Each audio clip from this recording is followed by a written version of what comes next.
ஓட்டு போட்ட மக்கள் அத்தனை பேரும் மெட்ராஸுக்கு வரணும்.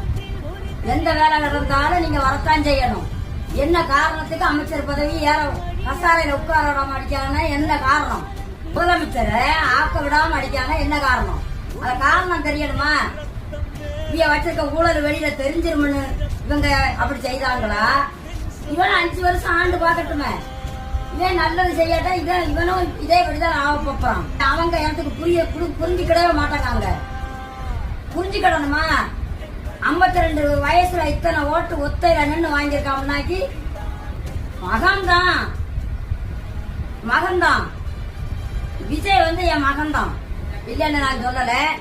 இருந்தாலும் நாட்டு மக்கள், தமிழ்நாட்டு மக்கள் மொத்தம் ஓட்டு போட்ட மக்கள் எல்லாரும் நீங்க வரணும். எல்லாரும் போகணும். தமிழ்நாடு மொத்தம் மெட்ராஸ் போய் இறங்கணும். இறங்கினாத்தான் அதுல உள்ள வேலை என்னன்னு தெரியும்.